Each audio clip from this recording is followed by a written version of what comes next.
Well, it seems from what we know publicly that the Kremlin has not abandoned its hopes of winning real victory in Ukraine. They're massing troops along the Ukrainian border near Sumy, looking like they may begin a new front in northwestern Ukraine. I think Putin is very satisfied that he's effectively frustrated Trump's attempts to negotiate a resolution of the conflict diplomatically.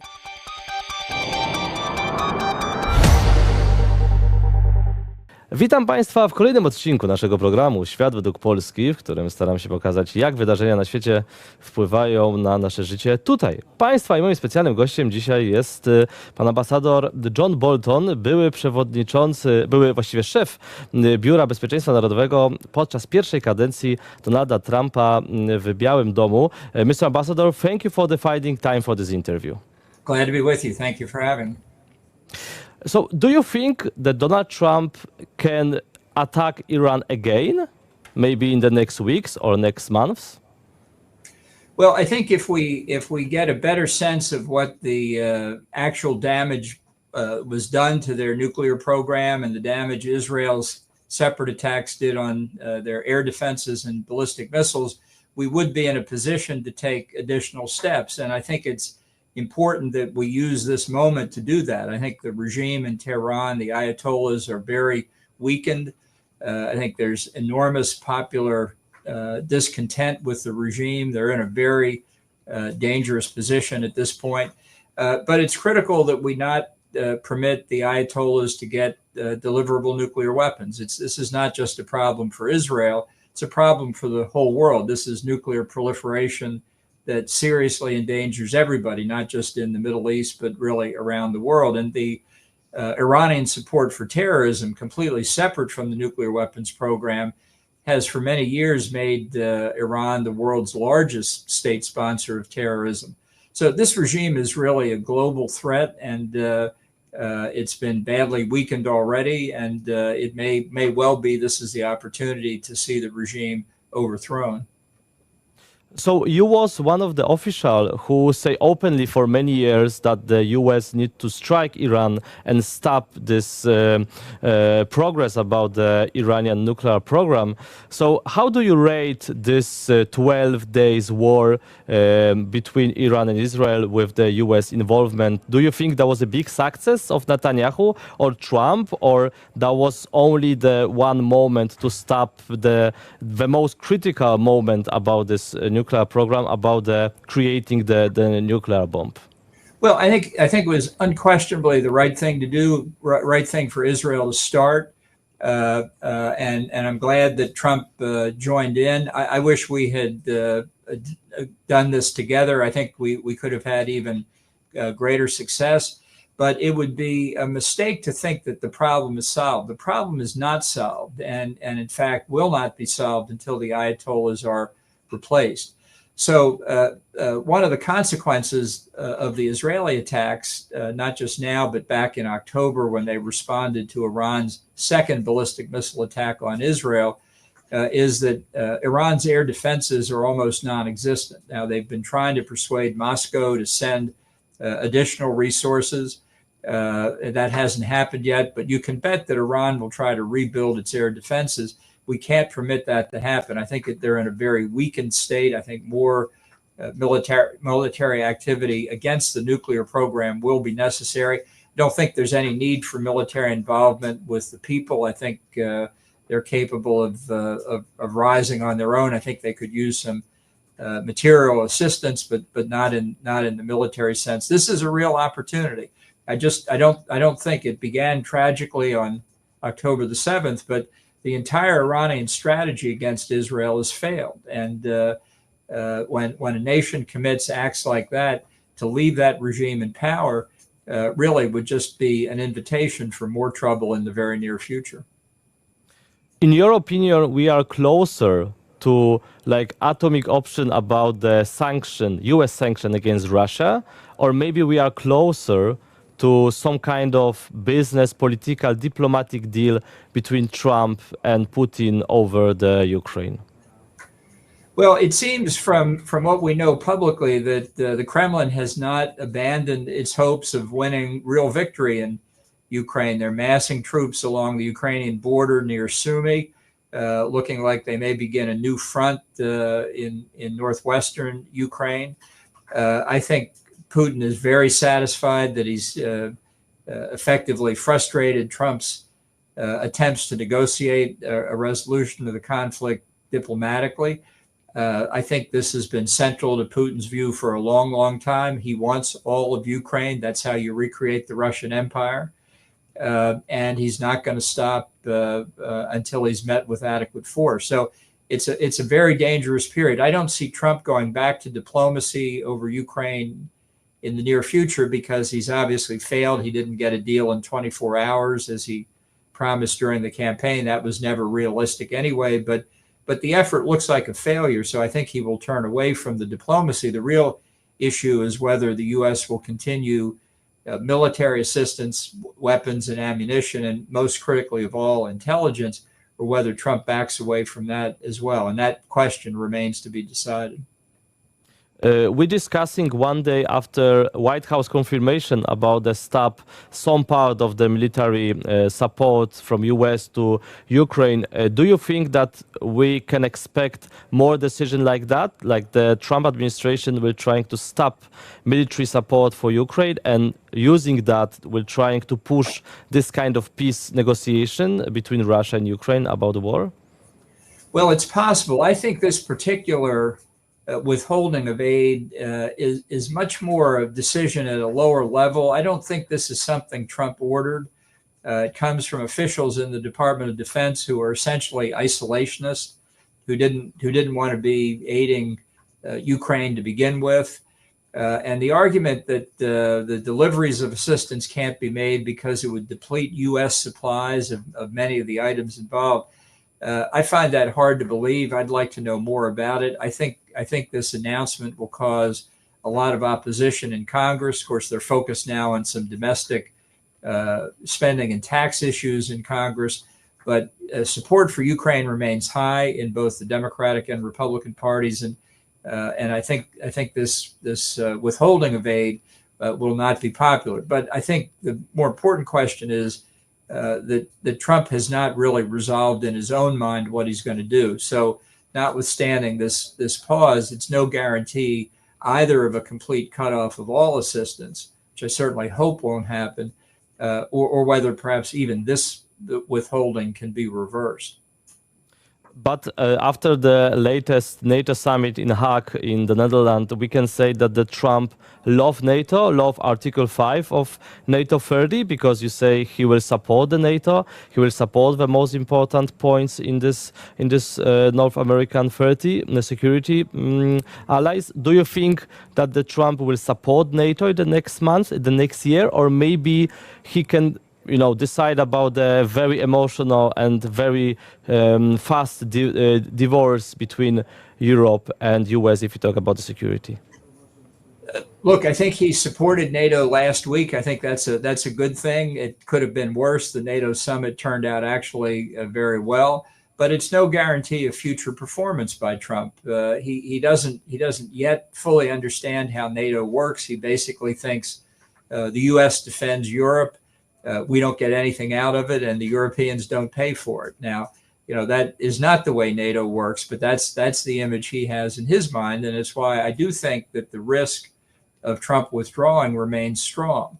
But it's a continuing debate with Trump because he vacillates so much that you really can't count on him continuing to move in one direction once he started down that road. So that debate's important, and I think it's something that other NATO members have to keep in mind. It's always good to remind Trump of how important NATO is for the United States. This is not an act of altruism on our part. We're in this alliance because all members' security benefits from it. In last weeks, we observe a very dramatic and emotional public divorce between Elon Musk and Donald Trump. You was one of the official who was, as I understand, fired by Donald Trump from the White House. Can you say more how it looks like this kind of end of very close relationship with Donald Trump, that he called or, I don't know, announced decision, or maybe, he not giving some personal information about it, just say to the media, I end cooperation with one of my officials. How do you see, in your opinion, this very emotional divorce between Trump and Musk in last weeks? Well, it's not surprising. It's hard to imagine two big egos like that occupying the Oval Office simultaneously for a very long time. And Trump has had many officials in certainly in the first term, but even now some in the second term resign or be fired. I resigned before I could be fired, perhaps, but that's Trump just has trouble dealing with people over a sustained time unless they are yes men or yes women, and that's what he's tried to surround himself with in the second term. It wasn't so true in the first term, which might explain why so many people rotated in and out. But Musk, I think he's obviously a very strong-willed individual. He's got the wherewithal to stand up to Trump. That's what he's done. I think both Trump and Musk are very transactional, so they can be divorced, but on a particular issue or a particular subject, they might yet reach agreement to their own mutual interest as they would see it. But I do think that that it will never be the same as it was in the first couple of months in the administration. Whether Musk follows through on his threat to set up a new political party to campaign against Republicans who vote in favor of this bill that's consuming Congress now, we call it the reconciliation process, all that remains to be seen. It's easy to put a message out on X. It's quite something else to really follow through on it.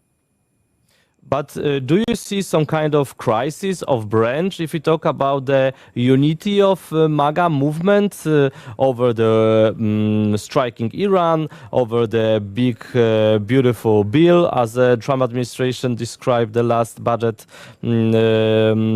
legislation? Do you see this kind of crisis, or this movement is still like strong and unity over the Trump personality? Well, what unites it is Trump. I mean, there are many disparate elements in Trump's support base that without his presence would be at war with each other. They have very different views of the world. The tech bros are more libertarian. The populists are not, and the isolationists are one thing, and the people who still believe in a strong Reaganite foreign policy are another.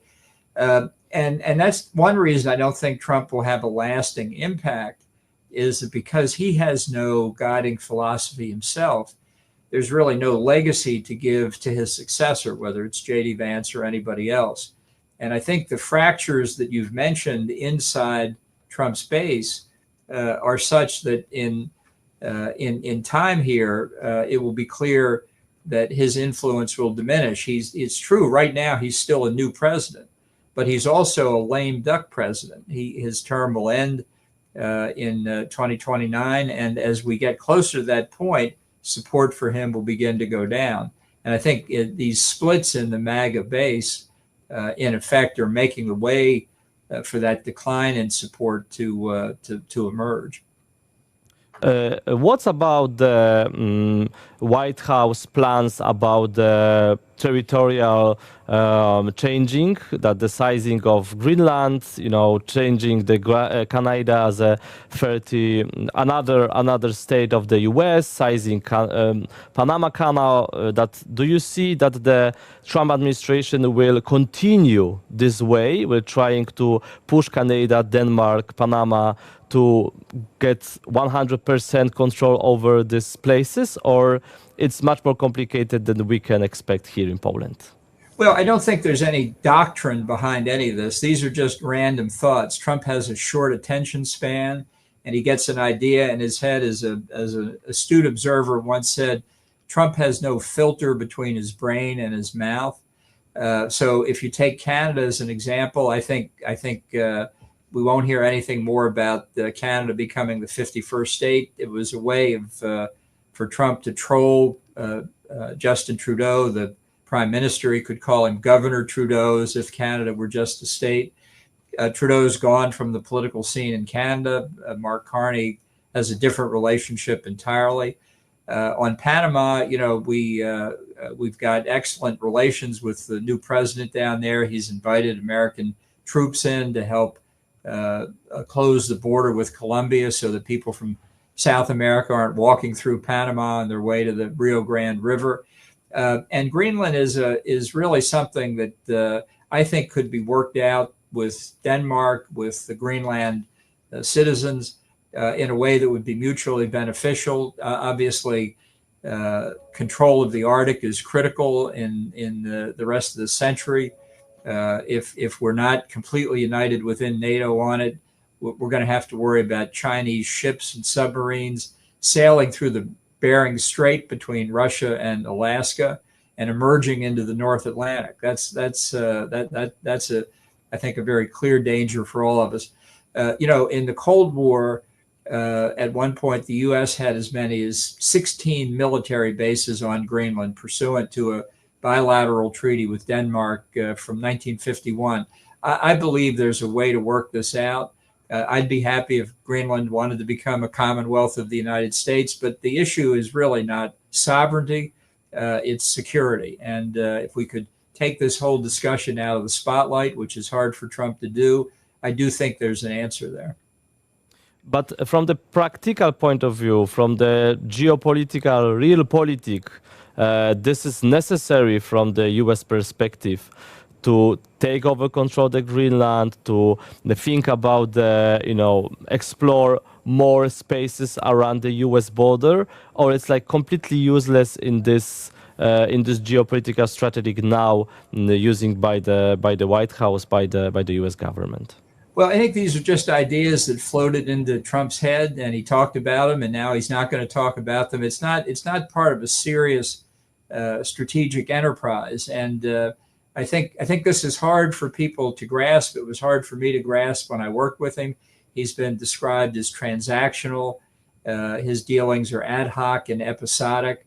They don't follow a grand strategy. They don't follow a philosophy. They don't even constitute policy as we normally understand that. And he makes a lot of decisions, but he views them each as discrete. One doesn't necessarily follow from the other.